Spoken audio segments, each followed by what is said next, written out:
Raghuvanshi and you are watching cos phi. तो आज के वीडियो में हम rest and motion, frame of reference, distance, displacement, speed and velocity और इनकी एप्लीकेशन कवर करने वाले हैं। ये बेसिक पार्ट है काइनेमेटिक्स का, लेकिन इंपॉर्टेंट है। ठीक है, तो स्टार्ट करते हैं मोशन और रेस्ट से। मोशन क्या होता है? कोई ऑब्जेक्ट मोशन में है, इसका मतलब है उस ऑब्जेक्ट की पोजीशन टाइम के साथ बदल रही है ऑब्जर्वर के लिए। और कोई ऑब्जेक्ट रेस्ट पर है, इसका मतलब है उस ऑब्जेक्ट की पोजीशन उस ऑब्जर्वर के लिए टाइम के साथ नहीं बदल रही है। तो डेफिनेशन लिख लेते हैं। मोशन क्या होता है? Motion, an object is said to be in motion. क्या हुआ? Motion means an object is said to be in motion. An object is said to be in motion, said to be in motion with respect to observer if its position changes with time, its position changes with time with respect to observer. अगर किसी object की position किसी observer के लिए समय के साथ बदल रही है तो हम बोलते हैं कि वो ऑब्जेक्ट उस ऑब्जर्वर के लिए मोशन में है। और रेस्ट का मतलब क्या होता है? अगर किसी ऑब्जेक्ट की पोजीशन किसी ऑब्जर्वर के लिए नहीं बदल रही है समय के साथ तो हम बोलेंगे कि वो ऑब्जेक्ट रेस्ट पर है। तो an object is said to be at rest, an object is said to be at rest if its position does not changes with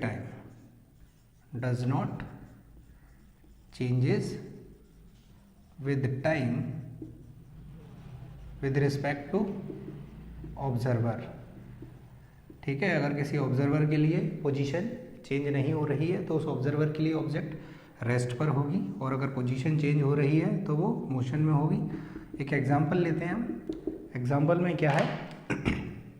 यहाँ पर एक ऑब्जर्वर खड़ा हुआ है ए, और ये ट्रॉली है t=0 पर। ट्रॉली यहाँ पर है t=0 पर, और ट्रॉली पर दो लोग हैं बी और सी। ये t=0 की सिचुएशन है। ट्रॉली मूव कर रही है तो कुछ टाइम बाद ट्रॉली यहाँ पहुँच जाएगी। ट्रॉली यहाँ पहुँच गई है, ट्रॉली के साथ बी और सी भी पहुँचेंगे। बी पहुँच गया, सी पहुँच गया। ये सिचुएशन है t=t की। तो ए ग्राउंड पर खड़ा हुआ है, ए ऑब्जर्व करता है सी को। तो t=0 पर ए की पोजीशन, लेट से दिस इज x0, और कुछ टाइम बाद जो इसकी जो पोजीशन है वो x0 से बदलकर कुछ x0' हो जाती है। मीन्स ए के लिए सी की पोजीशन बदल रही है। तो सी की स्टेट जो है वो ए के लिए क्या है? मोशन में है। और यहाँ पर बी जब सी को ऑब्जर्व कर रहा है, मीन्स इनिशियल सेपरेशन L0 है, और कुछ टाइम बाद ये सेपरेशन L0 ही रहने वाला है, क्योंकि ये दोनों ट्रॉली पर मूव नहीं कर रहे हैं। तो बी के लिए सी की जो पोजीशन है वो समय के साथ नहीं बदल रही है। तो सी की स्टेट जो है वो बी के लिए क्या है? रेस्ट पर है। तो रेस्ट मीन्स समझ लिया होगा। रेस्ट मीन्स क्या होता है? ऑब्जेक्ट की पोजीशन अगर बदल रही है ऑब्जर्वर के लिए तो वो ऑब्जेक्ट मोशन में होगी। और रेस्ट मीन्स अगर ऑब्जेक्ट की पोजीशन नहीं बदल रही है ऑब्जर्वर के लिए तो वो उस ऑब्जर्वर के लिए रेस्ट पर होगी। ठीक है, यहाँ पर एक चीज़ और देखते हैं। ऑब्जेक्ट हमारी सी है, मीन्स सी आदमी एक ही है, लेकिन सी की स्टेट ए के लिए मोशन में है और सी की स्टेट बी के लिए रेस्ट पर है। इसका मतलब है एक ही ऑब्जेक्ट की स्टेट दो अलग अलग ऑब्जर्वर के लिए अलग अलग हो सकती हैं। इसका मतलब nothing is in absolute motion और nothing is in absolute rest. तो यहाँ से लिख सकते हैं nothing is in absolute motion और nothing is in absolute rest.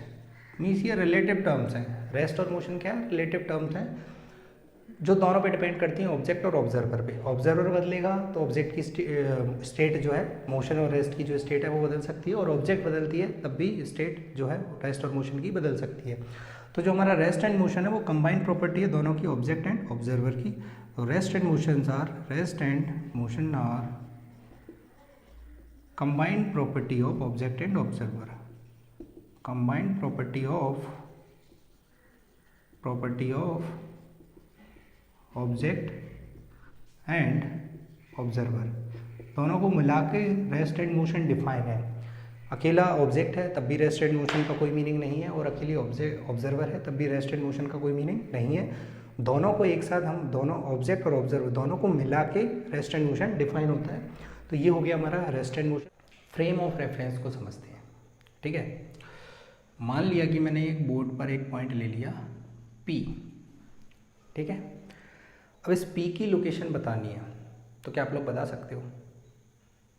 नहीं, क्यों?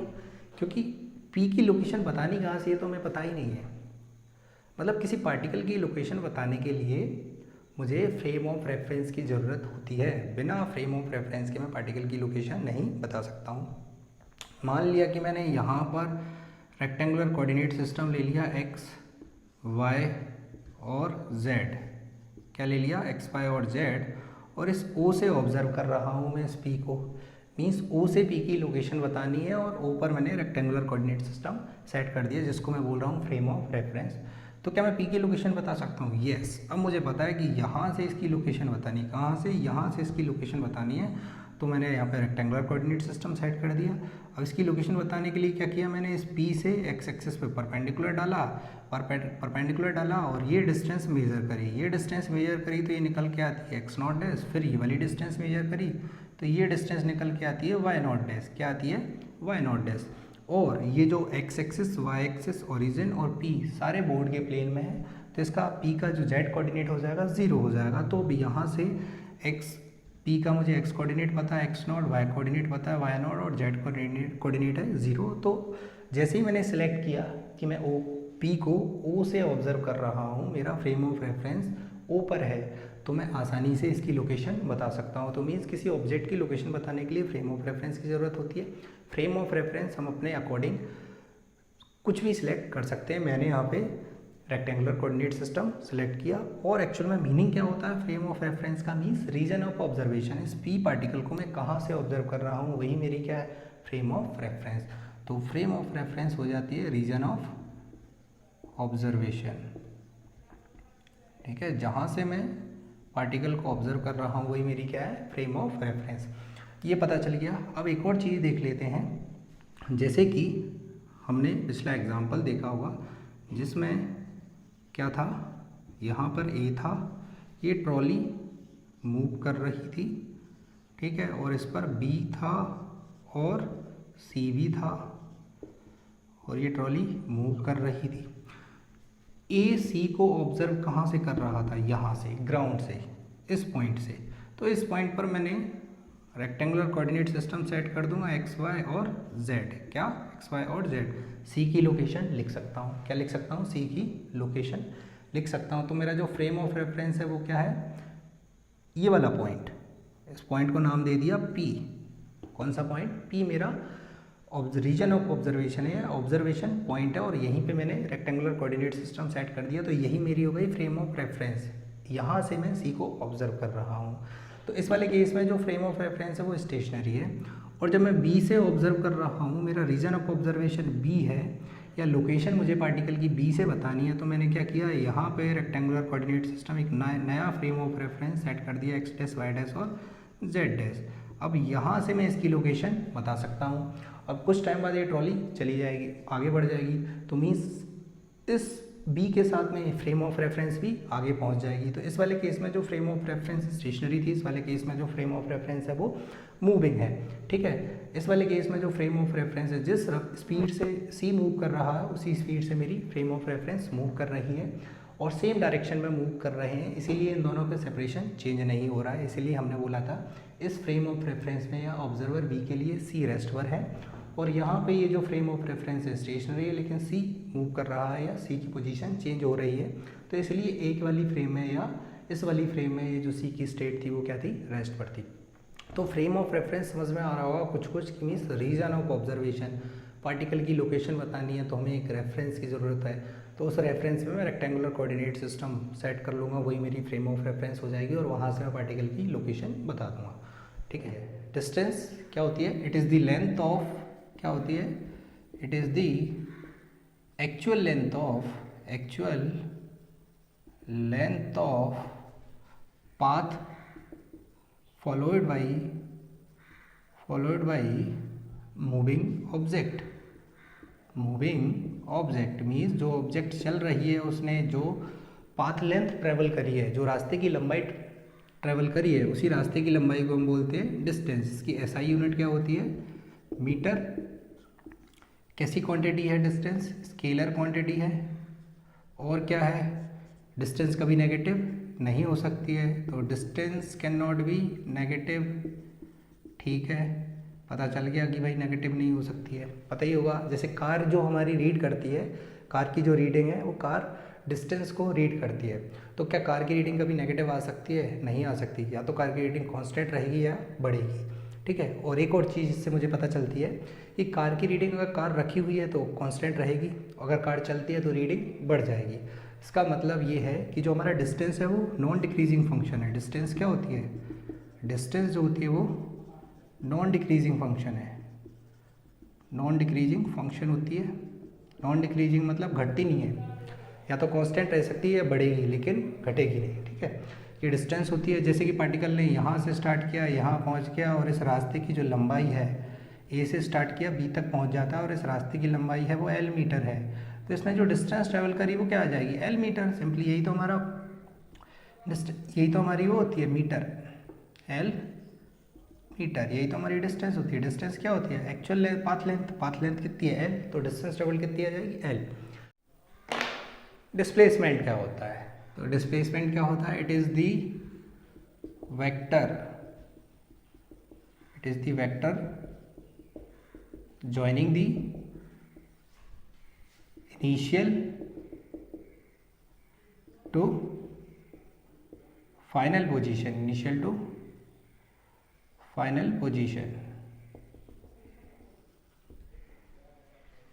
ठीक है।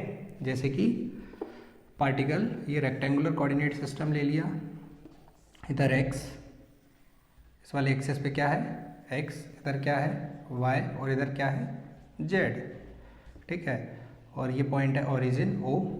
पार्टिकल A पॉइंट से स्टार्ट करता है जिसके कोऑर्डिनेट हैं x1 और y1 z1, और फाइनली इस पॉइंट B पर पहुंच जाता है जिसके कोऑर्डिनेट हैं x2 y2 z2। तो इस A का अगर मुझे पोजीशन वेक्टर बताना हो तो A का पोजीशन वेक्टर हो जाएगा r1। A का पोजीशन वेक्टर जो है वो क्या होगा?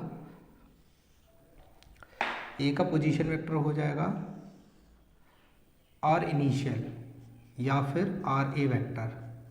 ठीक है, इनिशियल एक पार्टिकल ए पर है तो ए का पोजीशन वेक्टर आर इनिशियल, और फाइनली जब यहाँ पहुँच जाएगा तो ये हो जाएगा आर फाइनल वेक्टर या फिर आर वी वेक्टर। तो जो डिस्प्लेसमेंट होता है वो क्या होता है? डिस्प्लेसमेंट क्या होता है? इनिशियल से फाइनल को मिलाने वाला पोजीशन, इनिशियल पोजीशन से फाइनल पोजीशन को मिलाने वाला वेक्टर। इनिशियल पोजीशन ये है, फाइनल पोजीशन ये है, तो ये हो जाएगा मेरा displacement vector, S vector. S vector समझ में आ गया क्या होता है? इनिशियल पोजीशन से फाइनल पोजीशन को मिलाने वाला वेक्टर। इसकी डायरेक्शन होती है इनिशियल से फाइनल की तरफ। तो अब ये जो दिख रहा है ये ओ ए बी, अगर मैं इसको यहाँ ड्रॉ करूँ तो ये हो जाएगा एस वेक्टर।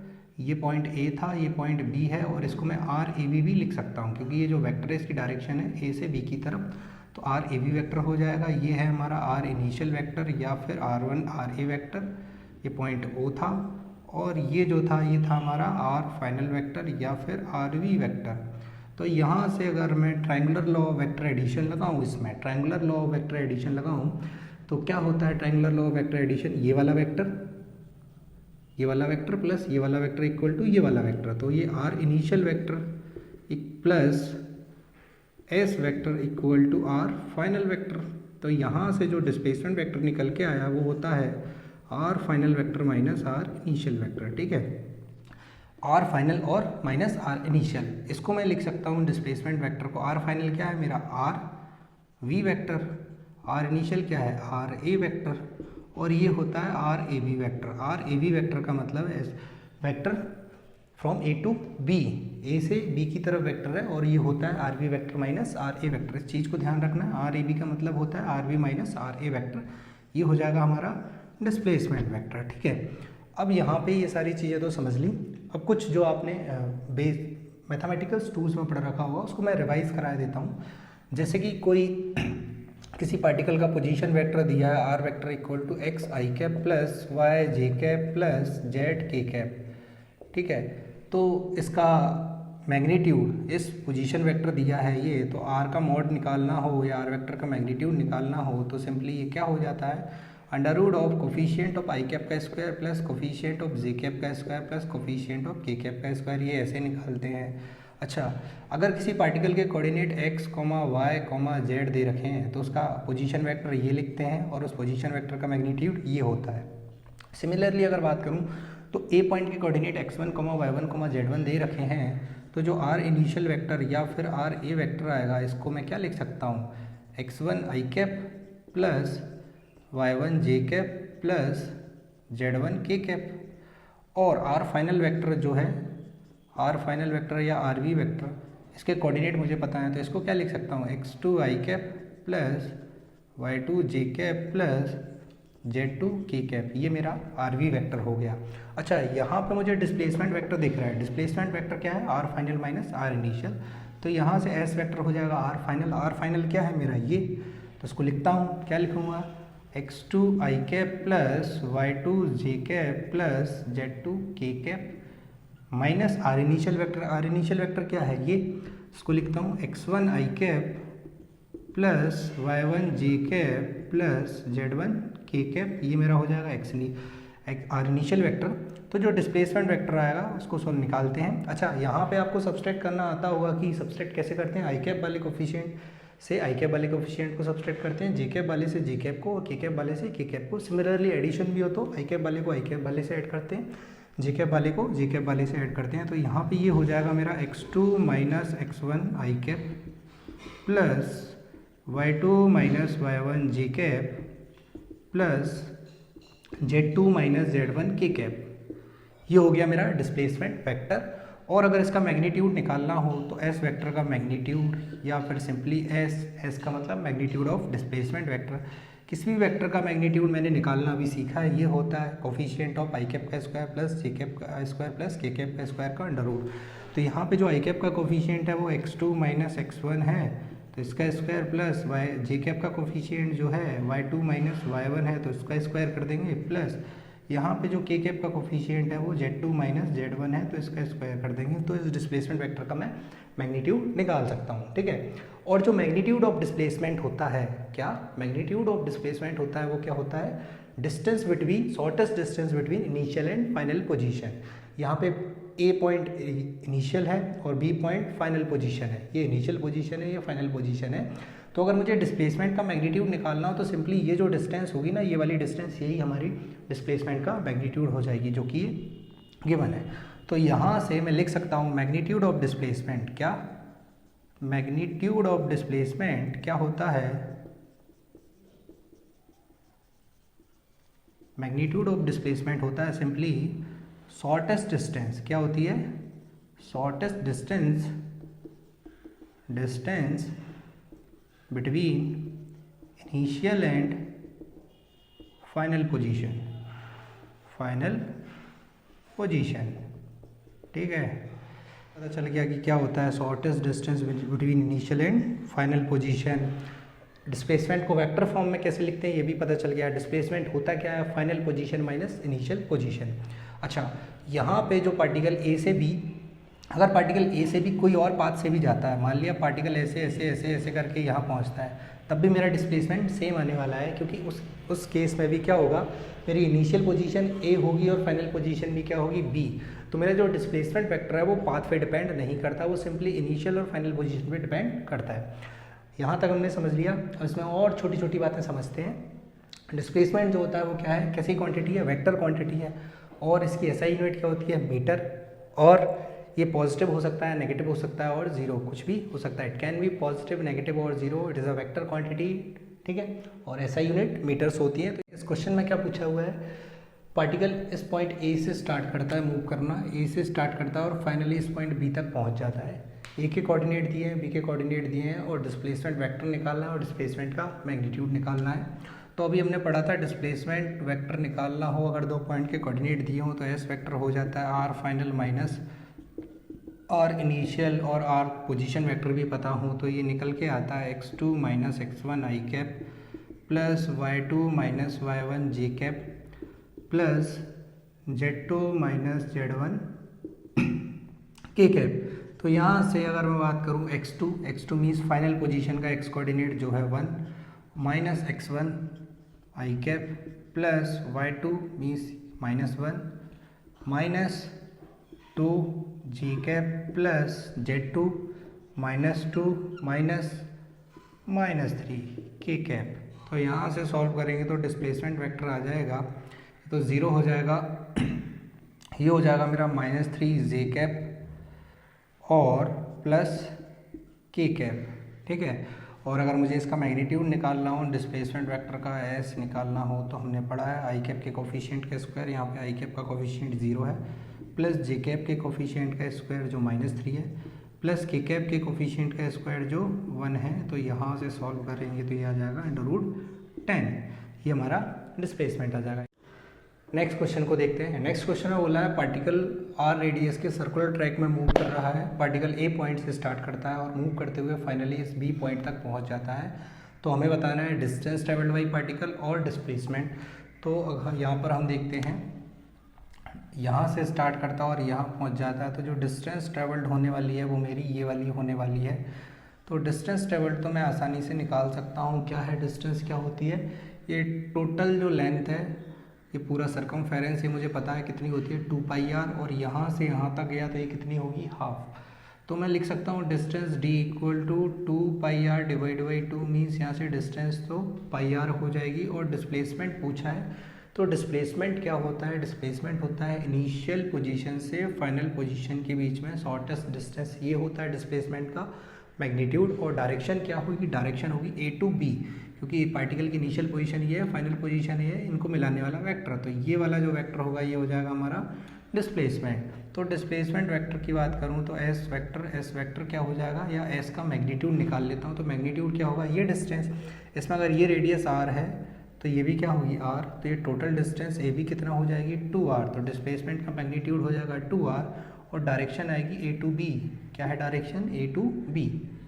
ठीक है, अब इसी में अगर ये हमारा आंसर है, अब अगर इसी में अगर B पॉइंट यहाँ ना होकर अगर B पॉइंट यहाँ होता, इस पॉइंट पर B पॉइंट होता, तब मुझे सेम क्वेश्चन को दोबारा से सॉल्व करना है। तो इसको भी मैं आसानी से कर सकता हूँ, आप लोग ट्राई कीजिए। इसको सॉल्व करना है तो क्या करेंगे, डिस्टेंस और डिस्प्लेसमेंट निकालना है, सेम पार्ट। डिस्टेंस तो मैं आसानी से बता सकता हूँ, डिस्टेंस क्या है, ये वाली लेंथ, डिस्टेंस d, ये वाली लेंथ, और ये वाली लेंथ हो जाएगी इस टोटल लेंथ की 1/4। टोटल लेंथ कितनी है, कितनी होती है 2πr, और इसका 1/4, तो ये हो जाएगी πr/2 डिस्टेंस।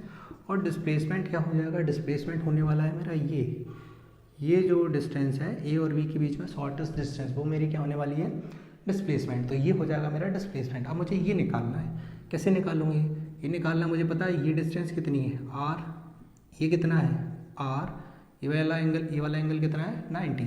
तो यहाँ पर देखूँ तो ये r, ये 90, और ये निकालना है s। तो राइट एंगल ट्राइंगल बन रहा है, यहाँ पे पाइथागोरस थ्योरम लगा सकता हूँ। तो क्या हो जाएगा, s² equal to r² plus r²। तो यहाँ से जो s निकल के आएगा √2r। डायरेक्शन अभी भी A to B, डिस्प्लेसमेंट की जो डायरेक्शन होगी वो A से B, इधर वाली डायरेक्शन में A से B, इनिशियल पोजीशन ये है, फाइनल पोजीशन ये है, तो डिस्प्लेसमेंट की डायरेक्शन ये होगी। ठीक है, अब मान लिया कि सेम क्वेश्चन, सेम सवाल पूछ रहे हैं, बस जो हमारा B पॉइंट है वो यहाँ ना होके, हम B पॉइंट की लोकेशन बताते हैं कहाँ है। ये B पॉइंट यहाँ ना होके B पॉइंट कहाँ है, यहाँ कहीं है, यहाँ कहीं है B पॉइंट, जो इस लाइन से कितना एंगल बना रहा है, थीटा एंगल बना रहा है। और मुझे सेम चीज़ डिस्टेंस और डिस्प्लेसमेंट निकालनी है। तो आप लोग ट्राई करिए एक बार।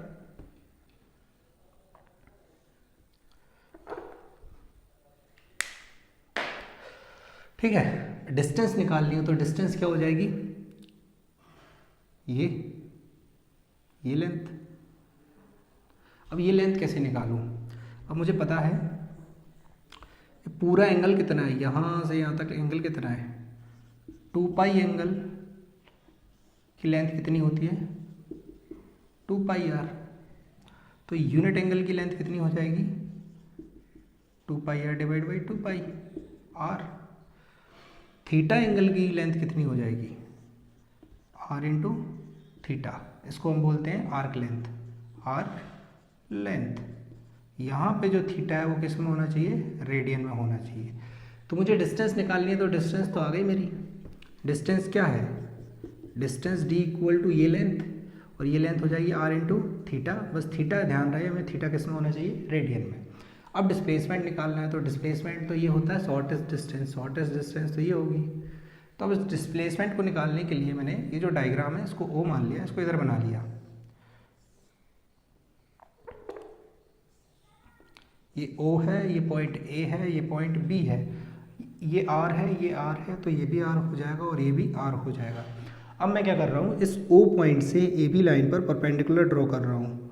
ओ पॉइंट से ए बी पर परपेंडिकुलर ड्रॉ किया तो ये भी 90, ये भी 90, ये आर, ठीक है, और ये एंगल 90, ये एंगल 90, ये साइड सेम, तो सब कुछ सेम आने वाला है। तो ये एंगल भी क्या हो जाएगा, θ/2, और ये एंगल भी क्या हो जाएगा, θ/2, क्योंकि टोटल एंगल कितना है, theta.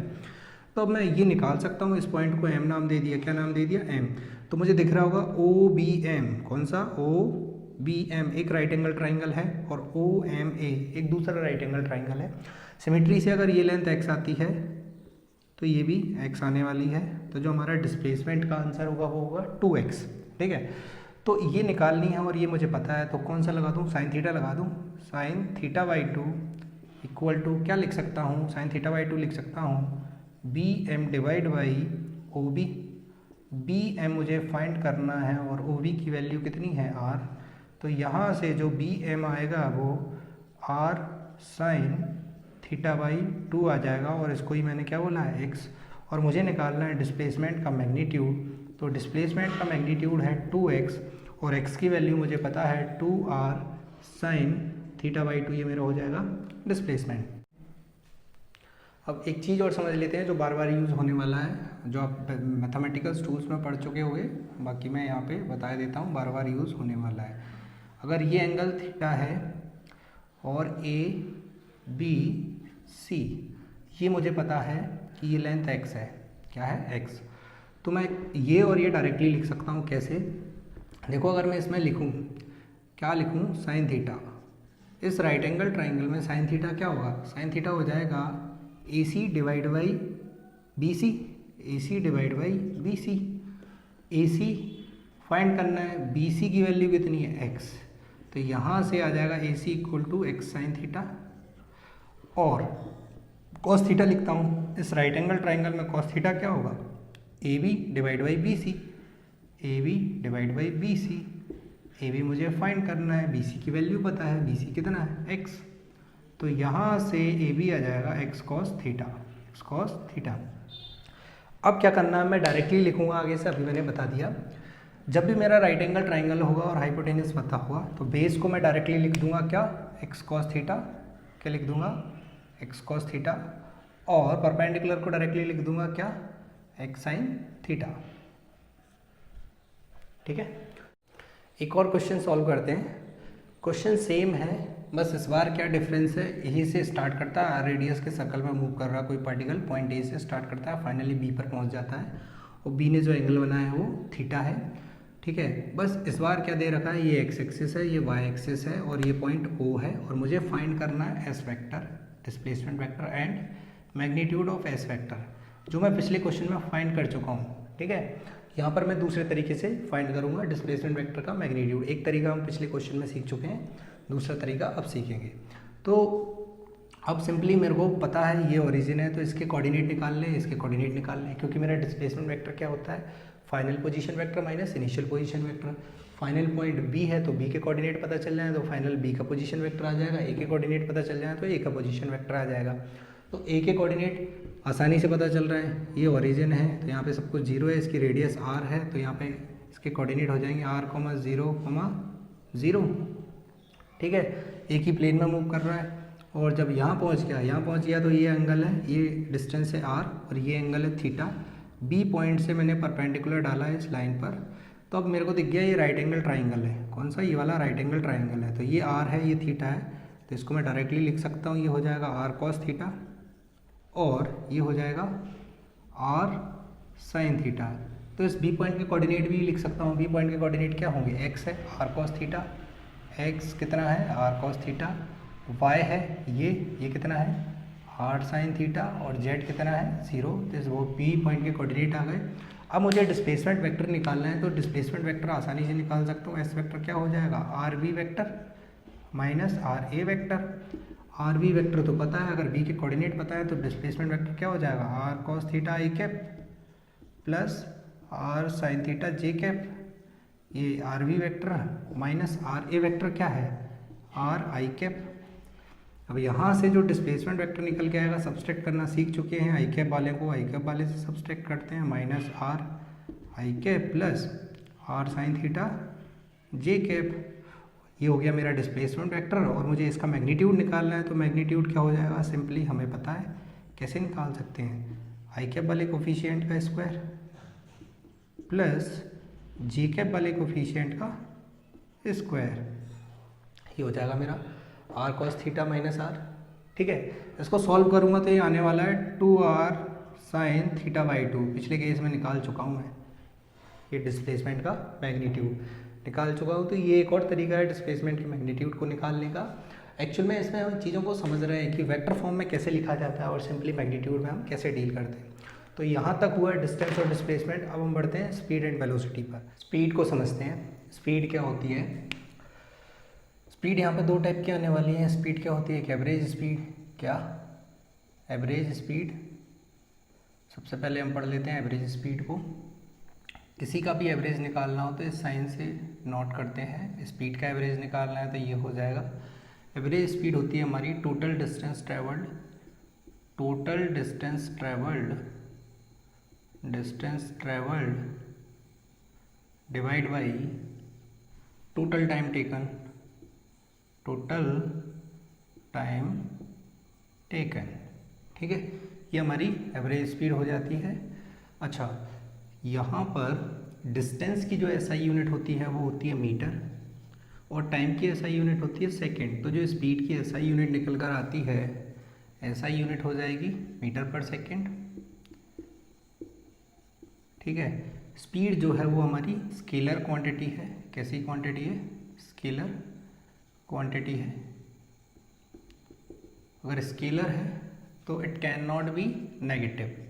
Speed can not be negative. ये हो गई हमारी एवरेज स्पीड। अब जैसे कि मान लो मैं इस पॉइंट से चलना स्टार्ट करता हूँ और यहाँ पहुँच गया। इस पॉइंट पर t इक्वल टू 0 था, समय शून्य था। और यहाँ से मैं चलना स्टार्ट करता हूँ और फाइनली जब यहाँ पहुँचता हूँ तो यहाँ हो जाता है टाइम t। क्या हो जाता है? यहाँ पे टाइम t2 हो जाता है। ठीक है, और यहाँ तक पहुँचते पहुँचते मैं डिस्टेंस ट्रेवल कर लेता हूँ s2। यहाँ तक पहुँचते पहुँचते कितनी डिस्टेंस ट्रेवल कर लेता हूँ? s2। और कहीं बीच में रास्ते में यहाँ से यहाँ तक पहुँचता हूँ तो यहाँ तक डिस्टेंस ट्रेवल कर लेता हूँ s1। यहाँ से यहाँ तक डिस्टेंस ट्रेवल कर लेता हूँ s1। और यहाँ पे जो टाइम होता है t इक्वल टू t1।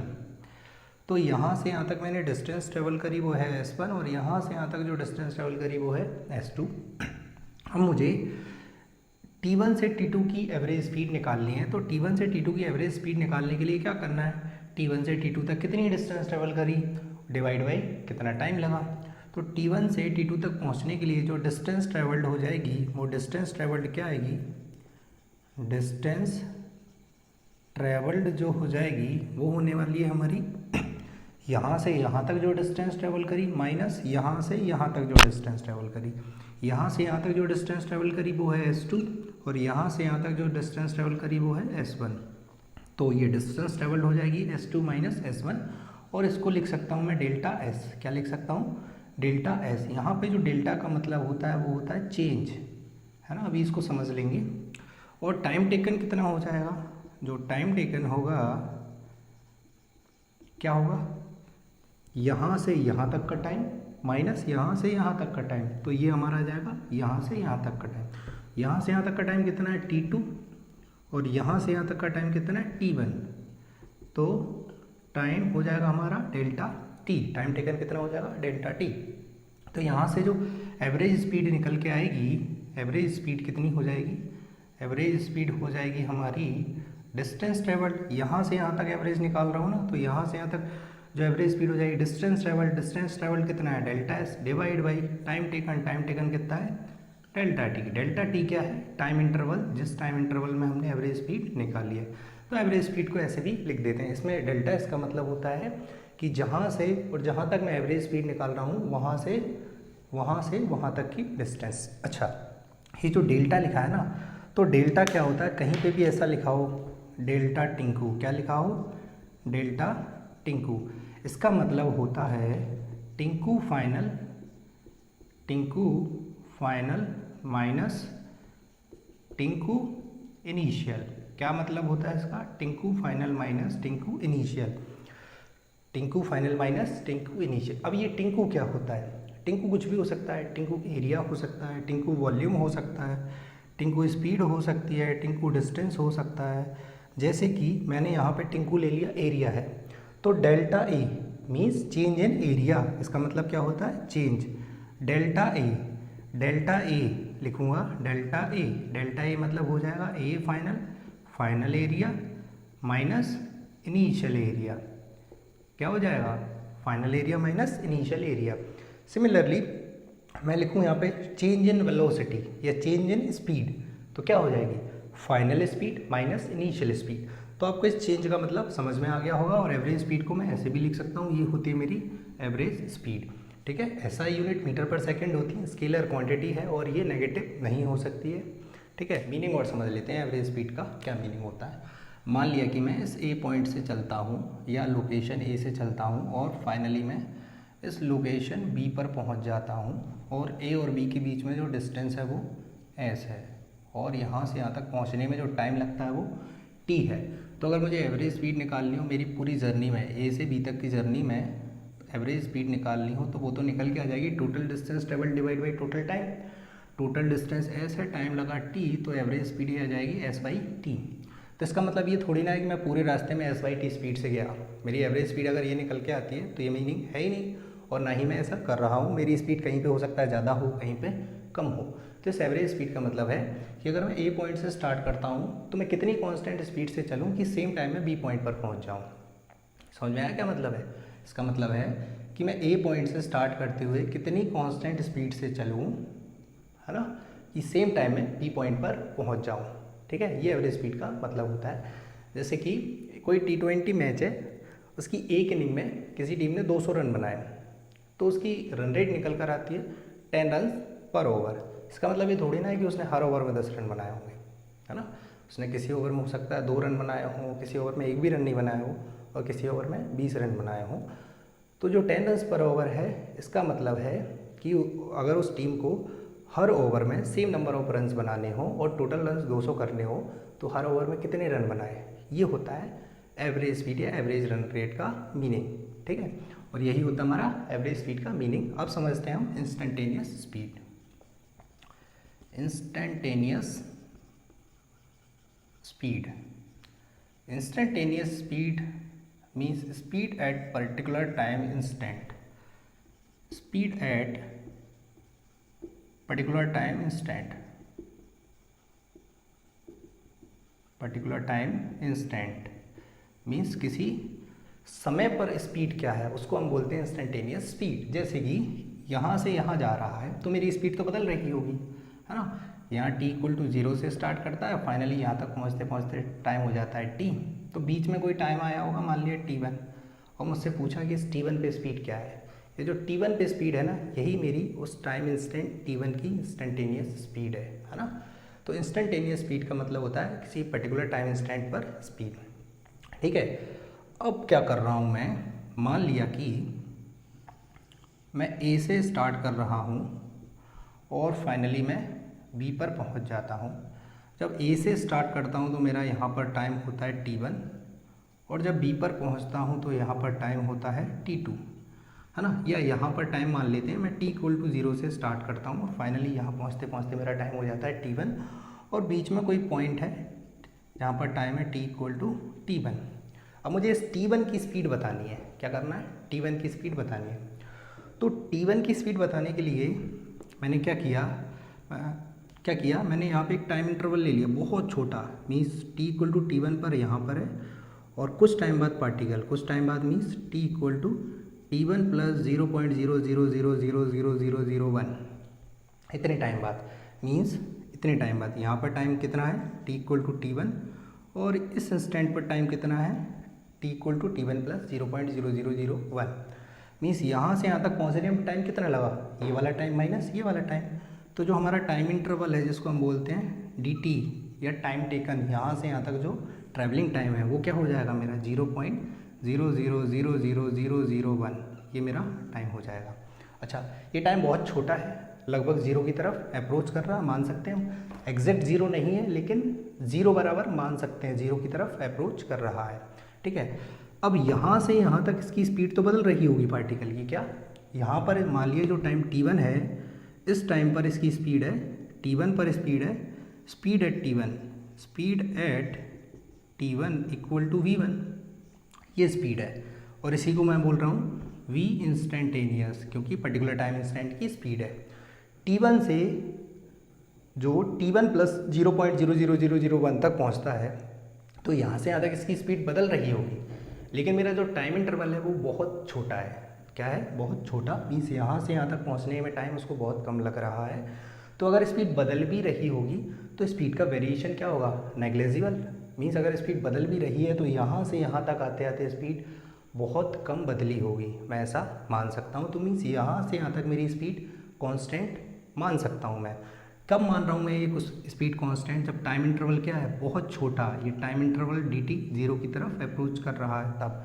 अगर ये टाइम इंटरवल सिग्निफिकेंट होगा तो मैं स्पीड को कांस्टेंट नहीं मान सकता हूँ। तो मैंने मान लिया कि यहाँ से यहाँ तक जो स्पीड है वो कांस्टेंट है। ठीक है, तो यहाँ से यहाँ तक स्पीड कांस्टेंट है, मीन्स T1 से T1 प्लस 0.00001 तक जो चल रहा है वो V1 स्पीड से चल रहा है।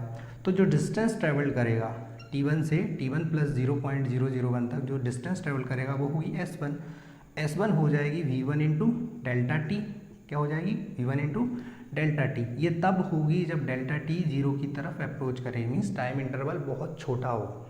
अगर टाइम इंटरवल छोटा नहीं होगा तो ये स्पीड कांस्टेंट नहीं होगी, तो मैं S1 को ये भी नहीं लिख पाऊँगा।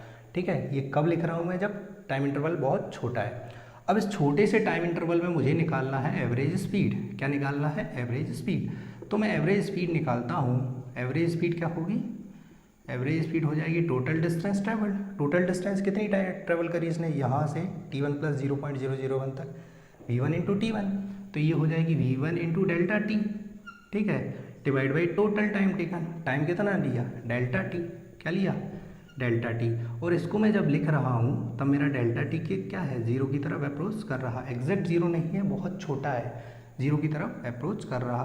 तो इसको मैं कैंसिल कर सकता हूँ। तो यहाँ से जो एवरेज स्पीड निकल कर आती है वो तो V1 है या V इंस्टेंटेनियस है। इसका मतलब है, क्या मतलब है इसका, ये कब हो रही है, जब मेरा टाइम इंटरवल बहुत छोटा मान लूँ। यहाँ से समझ में आ रहा है, टाइम इंटरवल बहुत छोटा है या जीरो की तरफ अप्रोच कर रहा है, तब मैं जो मेरी स्पीड है V1 उसको T1 से यहाँ तक कांस्टेंट मान पाया हूँ। अब उसको कांस्टेंट मान पाया हूँ तो S1 को ये लिख पाया हूँ, S1 को ये लिख पाया हूँ, तब मैंने एवरेज स्पीड निकाली, तब क्या निकल के आई, V instantaneous.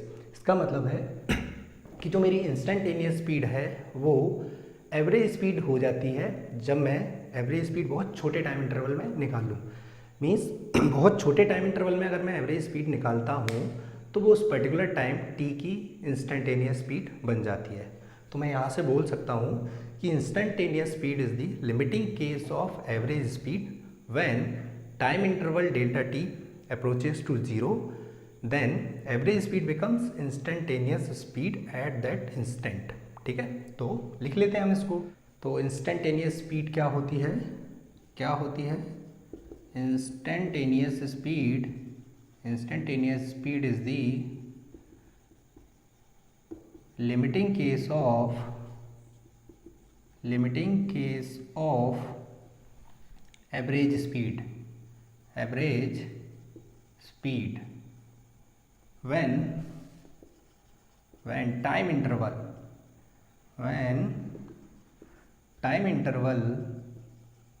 interval delta t approaches to 0, then average speed become instantaneous speed।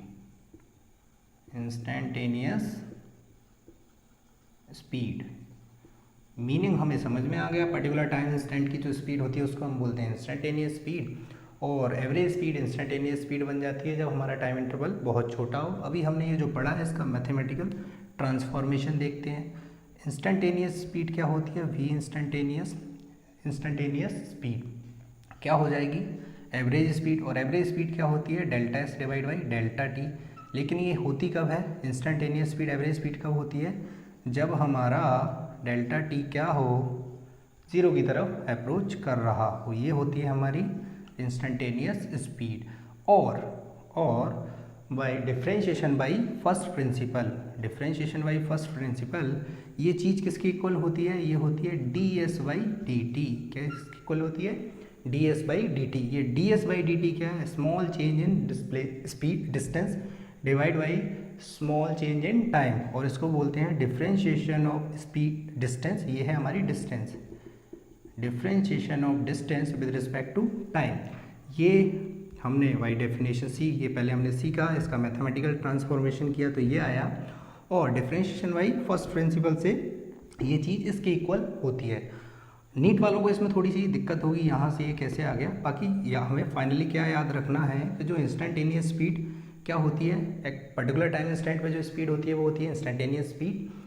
अगर छोटे टाइम इंटरवल में मैं एवरेज स्पीड निकालता हूँ तो छोटा टाइम इंटरवल मतलब बहुत छोटा, जीरो की तरफ अप्रोच कर रहा हो, तो जो एवरेज स्पीड है वो इंस्टेंटेनियस स्पीड बन जाती है, और इंस्टेंटेनियस स्पीड हो जाती है D S by D T, means differentiation of distance divide by with respect to time, है ना। ये हमारी हो जाती है इंस्टेंटेनियस स्पीड। और जहाँ कहीं भी स्पीड बोला है बाई डिफ़ॉल्ट स्पीड मतलब इंस्टेंटेनियस स्पीड, है ना। ये भी वही सेम स्पीड है तो स्केलर है, ज़ीरो नेगेटिव नहीं हो सकती है, ऐसा यूनिट मीटर पर सेकंड होंगी इसकी, है ना। सब कुछ सेम रहने वाला है, तो ये होगा हमारा इंस्टेंटेनियस स्पीड।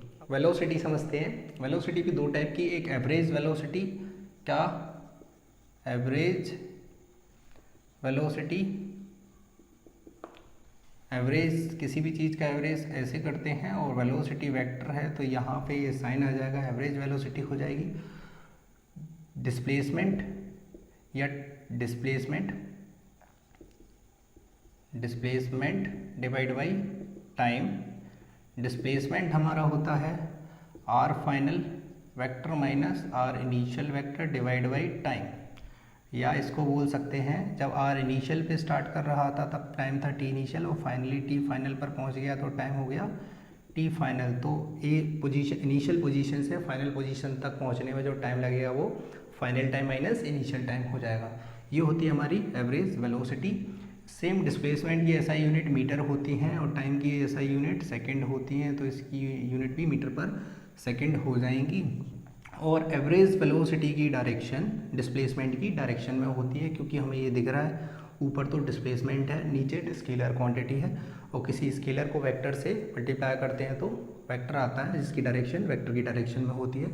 तो एवरेज वेलोसिटी की डायरेक्शन जो होती है, direction of average velocity is in the direction of displacement. ठीक है, डिस्प्लेसमेंट की डायरेक्शन में एवरेज वेलोसिटी की डायरेक्शन होती है। डायरेक्शन चल रहा है तो पता तो चल ही गया होगा कि ये वेक्टर क्वांटिटी है। कैसी क्वांटिटी है? Vector quantity. ठीक है, वेक्टर है तो ये पॉजिटिव हो सकती है, नेगेटिव हो सकती है, और ज़ीरो भी हो सकती है। ठीक है, ये भी पता चल गया। और इसकी एसआई यूनिट क्या होती हैं? एसआई यूनिट होती है मीटर पर सेकेंड। ठीक है, ये हो जाएगी हमारी एवरेज वेलोसिटी। अब समझते हैं हम इंस्टेंटेनियस वेलोसिटी। इंस्टेंटेनियस वेलोसिटी क्या होती है? Instantaneous velocity means velocity at particular time instant. Velocity at particular time instant, ये होती है हमारी instantaneous velocity. Similarly instantaneous speed की तरह ये भी क्या होती है, एवरेज वेलोसिटी का लिमिटिंग केस होती है। तो क्या लिख सकते हैं, instantaneous velocity is the limiting case